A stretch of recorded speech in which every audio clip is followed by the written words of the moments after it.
ఇక పాడేరు టీడీపీ అభ్యర్థి రమేష్ నాయుడు ఓటమే ధ్యేయంగా పనిచేస్తామని టీడీపీ నియోజకవర్గ ఇన్ఛార్జ్ గిడ్డి ఈశ్వరి హెచ్చరించారు. గిరిజనులంటే చంద్రబాబుకు ఎందుకంత చిన్న చూపని ప్రశ్నిస్తున్నారు.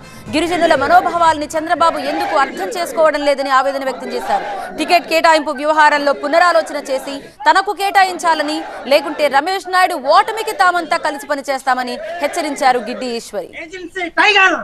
ఇప్పటికైనా పునరాలోచించండి.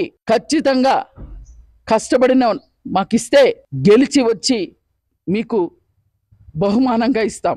లేని పక్షంలో మీరు పునరాలోచించకపోయినా ఇదే రమేష్ నాయుడు పోటీ చేస్తున్నా తెలుగుదేశం పార్టీ తరఫున ఖచ్చితంగా నేనే కాదు, మా కార్యకర్తలే కాదు, మా పాడేరు నియోజకవర్గంలో గిరిజన ప్రజలు రమేష్ నాయుడిని ఓడించడానికే మేము తప్పకుండా కంకణం కట్టుకొని మరి చేస్తామని చెప్పి సందర్భంగా తమకు తెలియజేస్తున్నాను.